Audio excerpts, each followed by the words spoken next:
For me, a great British castle is a fortress, a palace, a home, and a symbol of power, majesty, and fear. For nearly 1,000 years, castles have shaped Britain's famous landscape. These magnificent buildings have been home to some of the greatest heroes and villains in our national history. And many of them still stand proudly today, bursting with incredible stories of warfare, treachery, intrigue, and even murder. Join me, Dan Jones, as I uncover the secrets behind 6 great British castles. This time, I'm in the southeast of England to explore the history of Britain's greatest defensive castle. This imposing fortress on the white cliffs of Dover has resisted all enemies from the Middle Ages right up to the Cold War.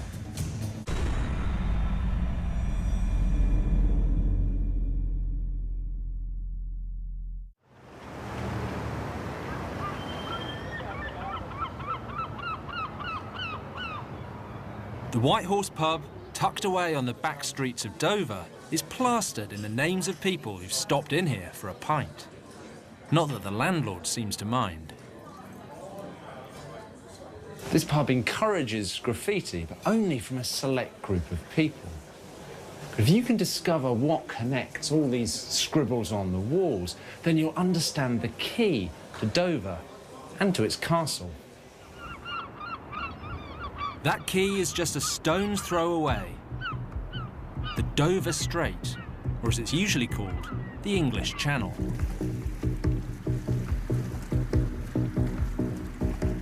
All of these people are successful cross-channel swimmers, and they knew the same thing that the Romans knew and the Saxons knew, that the medieval French knew, that Napoleon and Hitler knew, that the quickest way across the channel from mainland Europe to mainland England was through Dover.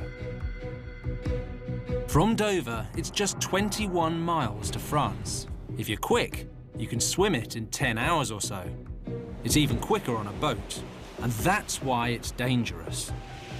If all of England is a castle, Dover is the main gate. The ancient Britain's word for water was Dover, or Dover. This was the edge of the kingdom, beyond which lay the rest of the known world, so any invasion, any attack had to come through Dover. Dover was and is the key to England, and that's why it had to be protected by one of the greatest castles in Britain.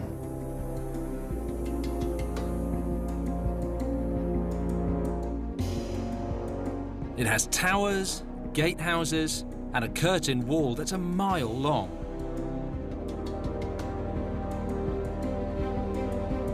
And in the middle of it all stands the formidable Inner Bailey and massive stone keep.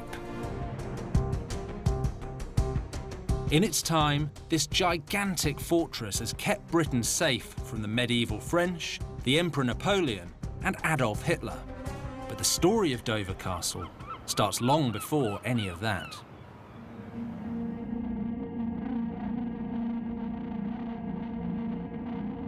Dover's strategic importance began with the Romans. In the 1st century BC, this is where Julius Caesar and his legions first landed in Britain. And here, on Dover's eastern heights, the Romans built an incredible structure that still survives nearly 2,000 years on.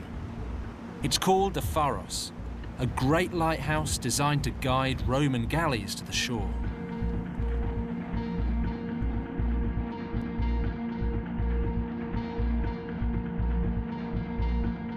When William the Conqueror invaded England and ransacked the Saxon fort, he was quick to realise just how important Dover was, and he ordered it rebuilt as soon as possible.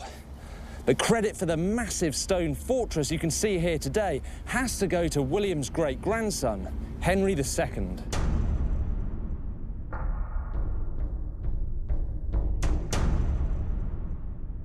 Henry II ruled England for more than 30 years at the end of the 12th century, and he laid many of the foundations of the country as it is today. Henry II built what is still the centrepiece of Dover Castle.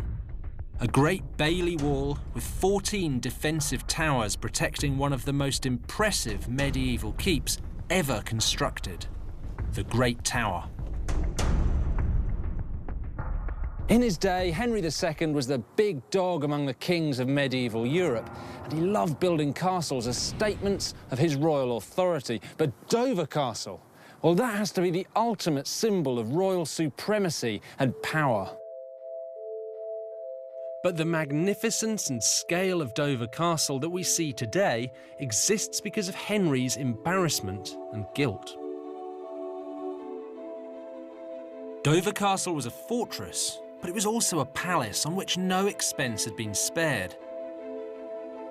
Inside were 2 palatial suites of rooms, suitable for putting up important guests, as well as the king himself.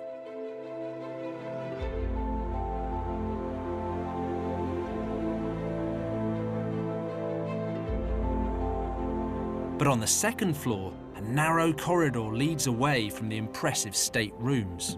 At the end of it is a room of special significance to the king, a place of reflection and regret. This chapel I'm sitting in now was built by Henry II himself. It was built to venerate a saint. But not an ordinary saint. This was a man that Henry had personally caused to be killed, to be murdered in the most brutal way imaginable.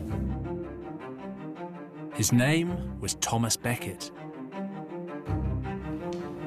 Becket was once Henry's best friend. He was his fixer and his closest counsellor. But when Henry made Becket Archbishop of Canterbury, their friendship blew up in spectacular fashion. Henry wanted Becket to help him impose royal law on the English church. When Becket refused, the two became bitter enemies. In nomine Patris, et Filii, et Spiritus Sancti.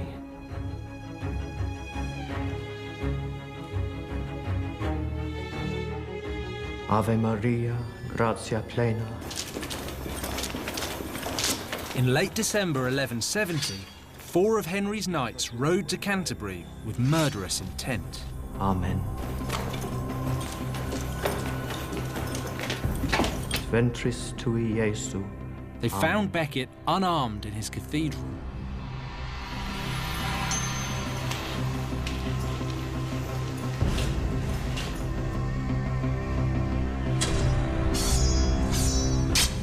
They cut him down near the altar and mashed his brains into the floor. It was an atrocity that shook 12th century Europe. 2 years later, Becket was a saint, but Henry was a hate figure. To restore his damaged reputation, the king performed an extraordinary act of penance. Henry turned up at Canterbury, barefoot and dressed in sackcloth robes. Then he ordered the cathedral's 80 monks to beat him 3 times each with a wooden rod. The king then spent the night alone at Becket's tomb, praying for forgiveness. From this point on, Becket's shrine became Europe's #1 tourist destination, visited by pilgrims from all over the continent. So in a sense, this chapel, indeed the whole castle, was founded on Henry II's guilt.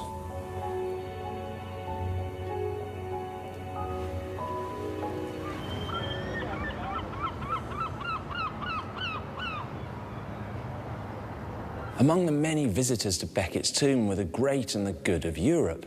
And in 1179, Henry received word that one of the greatest of them all was coming to visit, Louis VII, King of France, who was coming to Becket's tomb to pray for his seriously ill son.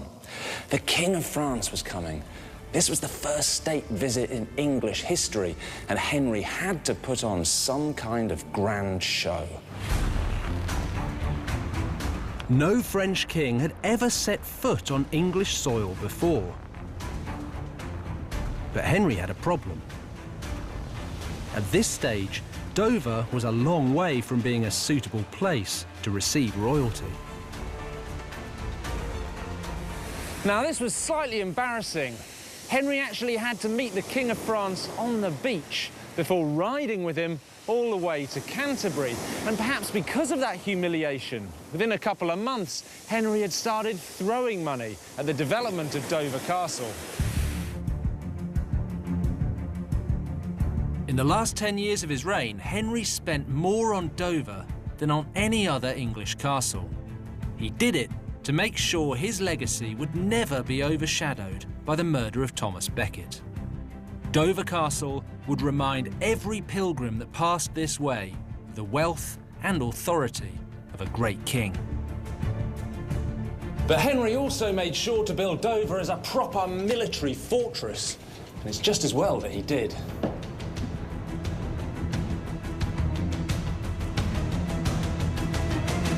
Dover Castle was the largest and most strategically important English fortress of the Middle Ages. King Henry II, who founded the castle, would never see it tested in war, but his son would. At the turn of the 12th century, these walls would face their first great challenge under the command of England's most despised ruler, a monarch with one of the worst reputations in all of history, the infamous King John. Everyone knows King John from the Robin Hood stories, but actually his role in British history is much more important than that. He nearly destroyed Dover Castle and the whole kingdom.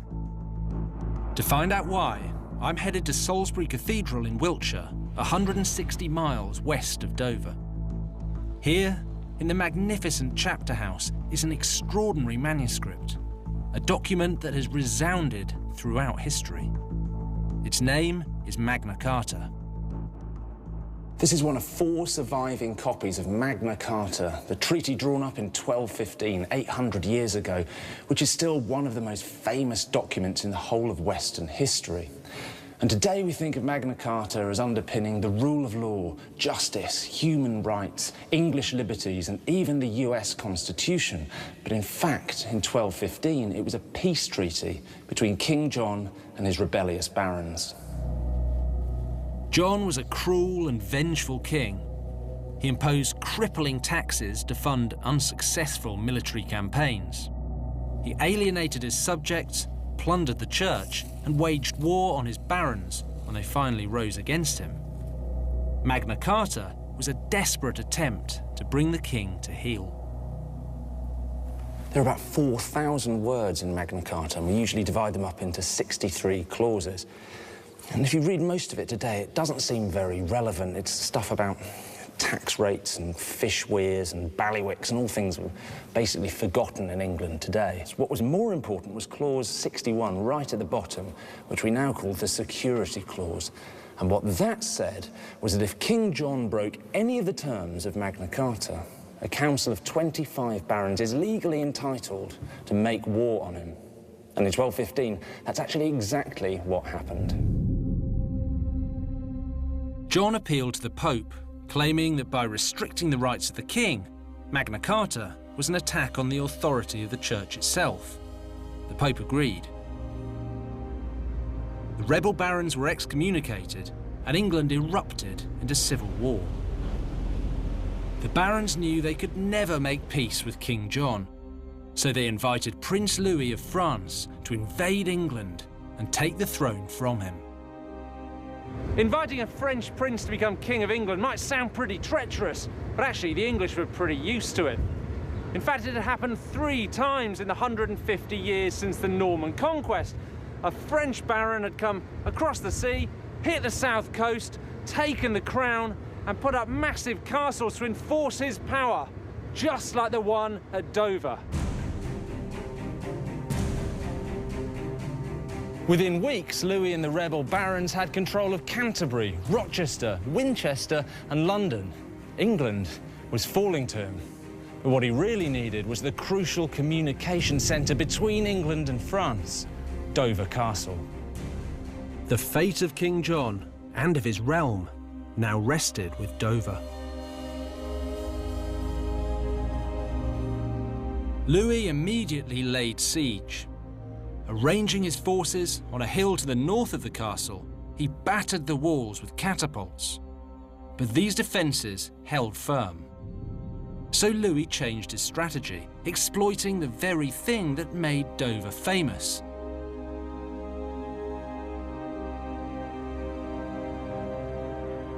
The white chalk cliffs beneath its foundations. Instead of going over the walls, the French would go under them. Beneath the walls of Dover Castle, French engineers began tunnelling through the rock, trying to weaken the foundations, a siege technology known as undermining. Undermining, what are we talking about? Well, as you can see here, the chalk is the rock. So they have to tunnel through it underneath the castle foundations to try and make them collapse. So if the wall collapses and the gate collapses, you end up with a rubble slope up which the French attackers can clamber and get into the rest of the castle. And how do you stop them?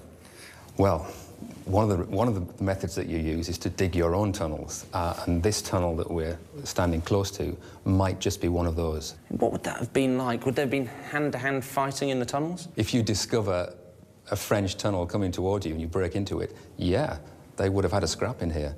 You know, and it would have been pretty naughty because it would have been in the dark. They succeeded in undermining one of the towers of the gatehouse and brought it down, and actually got inside the outer bailey of the castle. So they got over the defences. However, the strength of the English resistance inside forced them back over the breach that they'd made, and the English made it good, you know, with timber and rocks and other temporary measures. And the French couldn't get in. They'd lost the impetus. On the 14th of October 1216, frustrated by 3 long months of siege, Louis negotiated a truce. 4 days later, having contracted dysentery, King John was dead. Dover Castle's one real weakness had been exposed.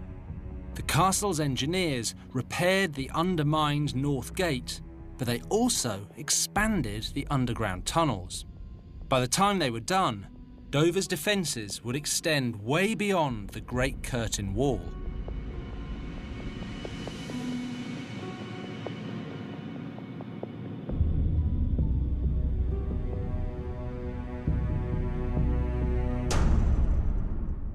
Dover was enlarged and refortified by several English kings. But it would be 600 years before the castle and its tunnels would see action again.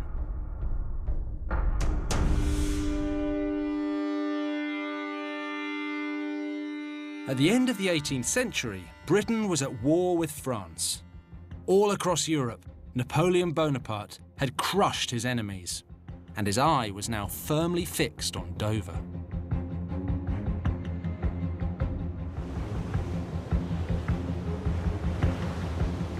By 1803, Napoleon had assembled an army of 130,000 men and 2,000 barges at Boulogne in northern France.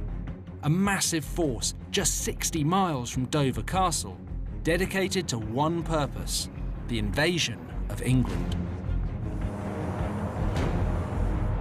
French invasion was expected on an almost hourly basis, and once again, Dover Castle was at the heart of history. The most obvious invasion route, Dover. The French would need a port to resupply their armies. Dover. The English needed to prepare with might and ingenuity, and they found it in a military engineer called William Twiss. Twiss set about turning Dover Castle into a modern fortress. He added 5 gun emplacements to the outer wall and a huge raised cannon platform at the north gate. He also reinforced the roof of the Great Tower with brick vaults to support heavy artillery.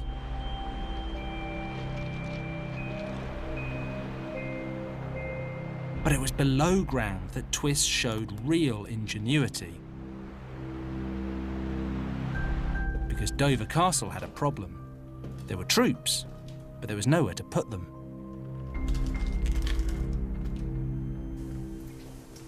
During the Napoleonic Wars, we were expecting invasion at any time. the castle was full already of troops. There was no more space above ground. So a character came up with the novel idea to build one underground. So this is like digging out a basement under your house if you want more room. How was this dug out? This was dug out by hand with picks, shovels and barrows. Hard labour. So we can see here, the wall feels pretty... I mean, my hand's green, it's damp and mossy. It is damp and it's cold, but to the soldiers of the early 19th century who were used to pretty awful conditions in the field, it probably wasn't too bad. I mean, and this whole thing, really, is just so ingenious. So this is just one part under the castle of a much broader network of fortifications for the whole country. Defending the southeast of England was one of the most important aspects of the Napoleonic Wars, as far as we were concerned. Even now, as Dover bristled with English military might, one weakness remained: the White Cliffs themselves. If Napoleon did manage to land an army on the coast, how could the English get their troops down to meet him? It's only about 300 feet from the top of the cliffs to here on the beach. But to get men on horseback down, it's about 1.5 miles. And even to march men down, it's still 1 mile along narrow, winding paths. Twist realised there had to be a quicker, better way. What Twist designed was an express route from the barracks to the base of the cliff. It was called the Grand Shaft, a giant stairwell 26 feet across and 180 feet deep, with 3 flights of stairs. It was one of the most brilliant building projects of its day.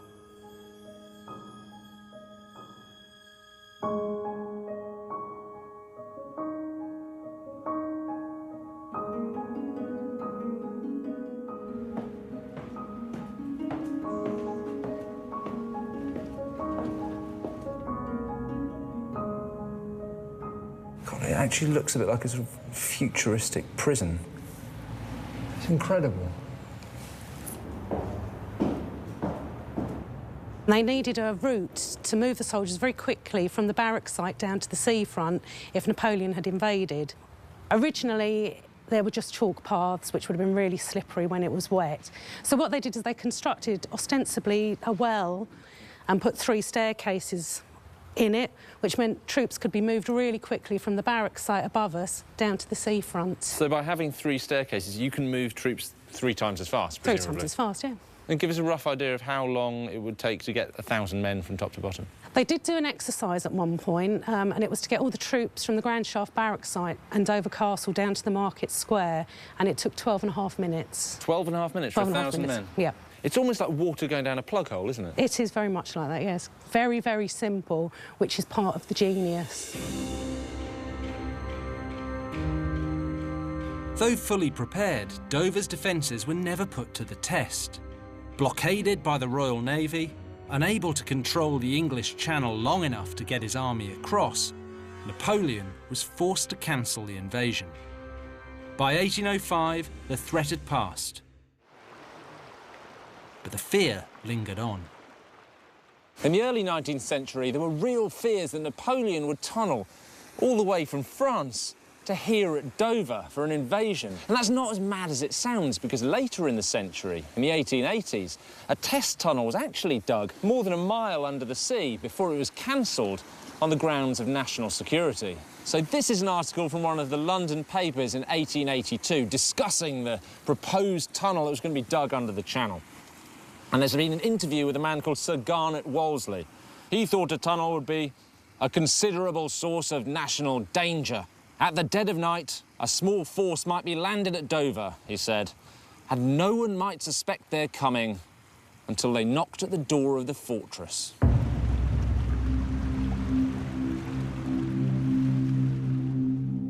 For the next 130 years, Dover Castle remained unchallenged, its tunnels abandoned and all but forgotten. But the threat of invasion would return. Once again, it would come from France, but not from the French. Soll von jetzt ab das jüngste Bollwerk der deutschen Nation und damit des deutschen Reichs. For 9 centuries, the walls of Dover Castle have adapted to the upheavals of civil war and the threat of foreign invasion. But at the start of World War II, the protection of this great fortress would extend beyond England, right across the Channel to France. In May 1940, the British Army was facing almost certain annihilation on the beaches of Dunkirk. Here, on the coast of northern France, 400,000 Allied troops were now surrounded by a German army twice their size, and Hitler's forces were closing in for the kill. Prime Minister Winston Churchill needed a rescue mission, and the man he chose to formulate it was Vice Admiral Bertram Ramsay. Ramsay's headquarters needed to be as close as possible to Dunkirk. He chose Dover Castle.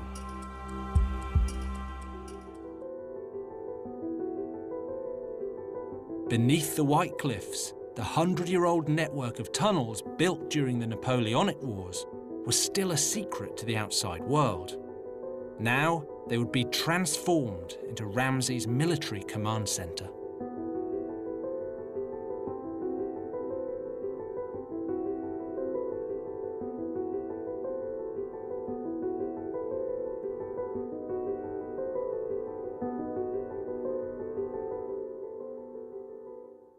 The decision was taken to evacuate Dunkirk as quickly as possible, and the retired Vice Admiral Ramsay was put in charge of an impossible task. They called it Operation Dynamo, and the first planning meeting took place in these rooms deep below Dover Castle on the 20th of May, 1940. Ramsay's operation, named after the dynamo room that powered the tunnel system, was planned in just 6 days. Immediately, he began to commandeer a fleet of carriers and destroyers for a seemingly impossible mission. In this labyrinth of tunnels, there were operation rooms for the Army, Navy and Air Force. Plans were made here to offer as much cover as possible for the evacuation.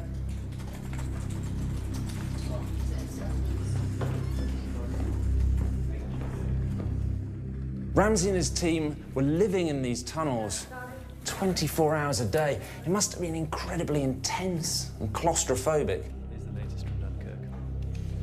And even with intelligence reports coming in from the outside, they still had no real way of knowing what was happening to the Allied forces gathering on the beaches of Dunkirk. Sergeant, inform all gun sites to stand to. Almost 500,000 lives were at risk. Even at his most optimistic, Ramsay hoped to rescue 30 or 40,000. As well as the German forces, the ships would face the treacherous shallows of the French coast and an English channel littered with mines. From his bunker, deep below Dover Castle, Ramsay gave the order for Operation Dynamo to begin. And with that, a fleet of 35 destroyers and troop carriers set out for Dunkirk, 47 miles away. Once there, they would anchor offshore and use landing craft to ferry the soldiers out.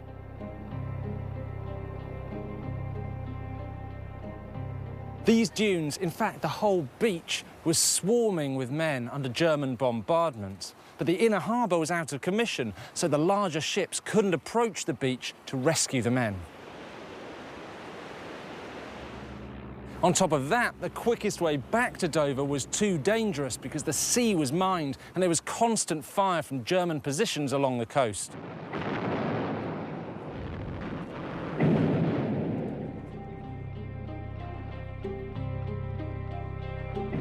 It's almost impossible to imagine the chaos, fear and panic of that first day unless you were there. 97-year-old Vic Viner was among the crew of a landing craft rowing soldiers from the beach to the destroyer HMS Esk, anchored further out to sea. The first day, they got 7,000. Right. When we looked round and found we'd been sweating blood, it was... You've been sweating blood? Oh, yes. My colleague next to me said, Vic, he said, your hands are all covered in blood. I said, so are yours. So we rolled up our sleeves, and it was all the way down. When all this was happening, over came the Luftwaffe and did their bit. Quite a few were killed by the bombing. And then there was a good number that just walked into the sea going home. Just walked? No, just going back to England, and off they went. I could vividly remember two big sergeants, 6 foot odd, crying because they'd had enough. Really? And yet, once you sort of said something to them and made them look up, this is where their discipline came back, you know. After 3 days, around 70,000 men had been rescued, but that still left hundreds of thousands stranded on the beach. But back in the tunnels at Dover Castle, the second part of Ramsay's plan was about to come into play.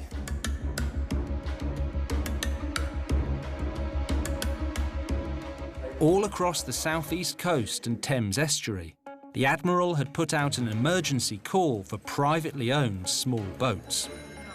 Already, he'd assembled 700 of them at Ramsgate, everything from speedboats and private yachts to car ferries. By May 28th, they were headed for Dunkirk.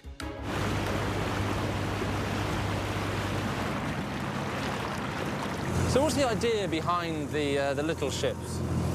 Well, what happened was when Ramsay called for the Navy to go and evacuate the troops from Dunkirk, they realised that they couldn't get into the beaches.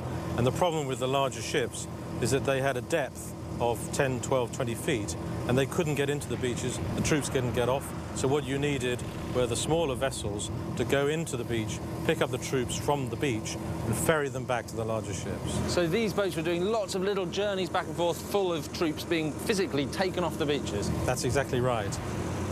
And we know something about this particular boat, don't we? We know how many people were on it? Yes, unusually. Most boats we don't know much about, but New Britannic, we know that she collected up to 3,000 troops, which is a staggering number of troops, and therefore an awful lot of young men owe a lot to this fine old vessel. Larger of the yachts would take as many as 180 or 200 on board and then take them out to the ships, to the larger ships, the destroyers and the merchantmen which were waited. 30th of May, we got 68,000 away during that day. That's incredible. And the next day, just under 68,000.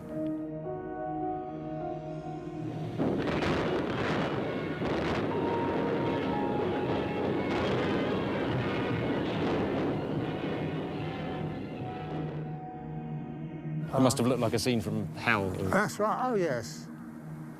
It's very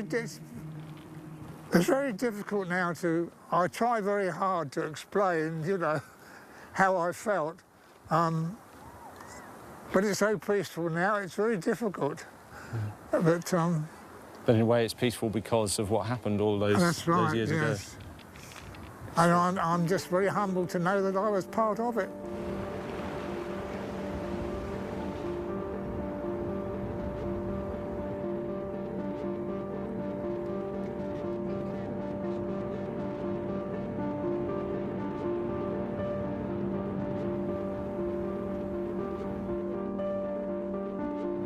On the 4th of June, the last destroyer left Dunkirk harbour, headed here for Dover, with the last of the men to be evacuated.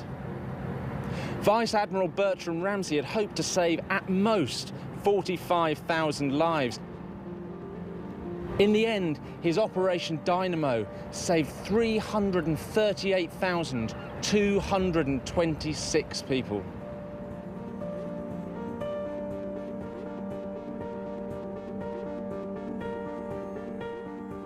Sir, we must be very careful not to assign to this deliverance the attributes of a victory. Wars are not won by evacuations. But there was a victory inside this deliverance which should be noted. In pure military terms, Dunkirk was humiliating, but its success saved the core of a professional army. And more importantly than that, what happened between Dunkirk and here at Dover helped create a pride, that Dunkirk spirit, and that probably changed the course of the war. We shall defend our island, whatever the cost may be. We shall fight on the beaches, we shall fight on the landing grounds, we shall fight in the fields and in the streets, we shall fight in the hills. We shall never surrender.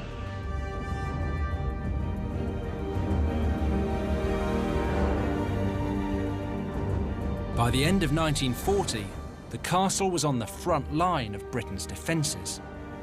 As the Germans dug in along the French coast, Admiral Ramsay knew the secret tunnels beneath Dover Castle were crucial to the war effort, so he set about expanding them. Over the old Napoleonic tunnels, a new annex level was carved out with underground living quarters, bathrooms, hospitals and operating theatres.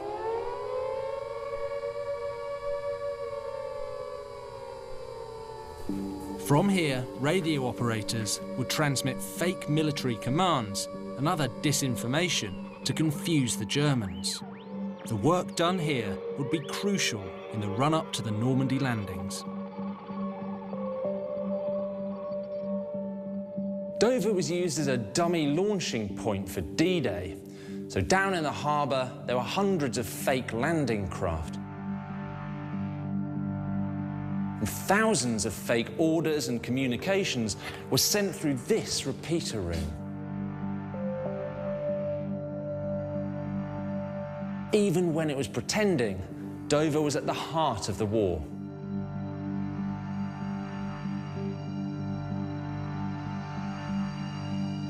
Yet again, Dover had played a vital role in the defence of the realm.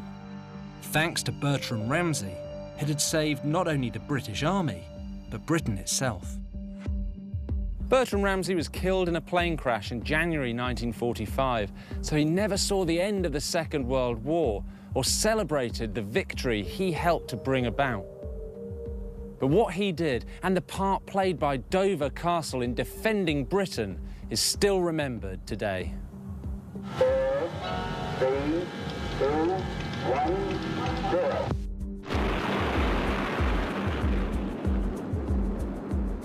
But soon the world would fall under the shadow of a new kind of war. And if the worst ever happened, Dover Castle would be the best place to hide.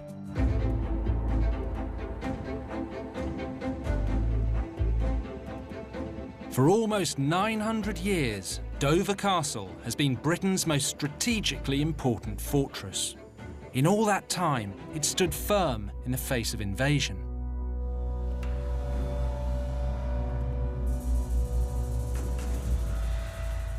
In May 1945, the war in Europe ended with Germany's unconditional surrender to Allied forces.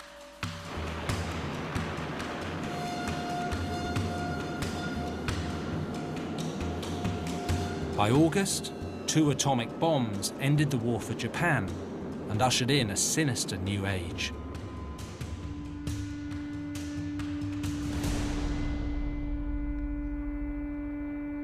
Tunnels beneath Dover Castle, once the nerve centre of secret military operations, would soon have a new role to play.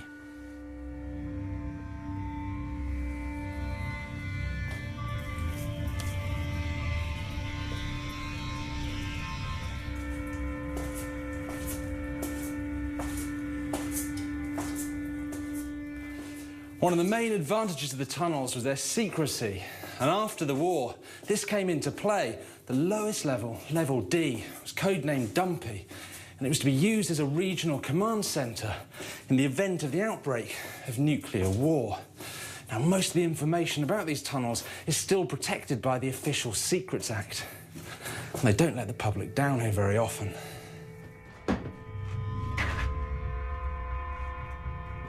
As the Cold War intensified, the British government began to plan for the possibility of a nuclear attack. Britain would be divided into 12 designated regional seats of government. In 1968, Level D, beneath Dover Castle, became one of them. 150 feet below the surface, 7 corridors and over 30 rooms were modified to provide shelter for 300 government and military officials in the event of a nuclear strike. Here, deep inside the White Cliffs, doomsday rehearsals and civil defence training were carried out throughout the 60s and 70s.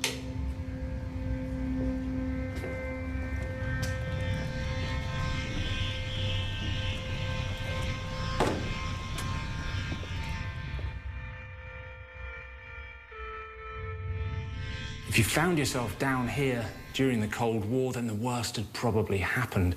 You'd have been whisked out of your bed in the middle of the night, brought to this bunker to help keep whatever remained of southeast England going. Fully stocked and equipped with filtration and ventilation systems, conditions were Spartan and fairly claustrophobic, but practical in the case of nuclear Armageddon. The inhabitants of Level D would have been isolated, but still capable of broadcasting to the world outside, if there was one. This is the BBC radio studio, and they had instructions that in the event of nuclear holocaust, they were to play light, upbeat music to keep the people's spirits up.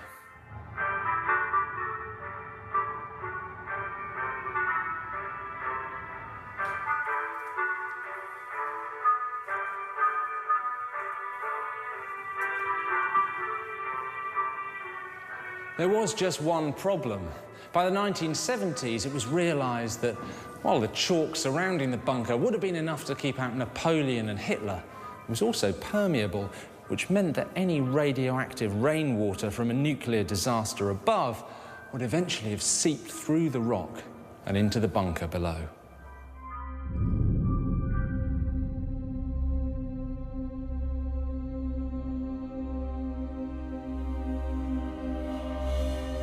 Thankfully, Dover Castle has never had to defend anyone from nuclear attack. For the last 60 years of peacetime, it has remained a monument to Dover's 2,000-year-old reputation as the gateway to Britain.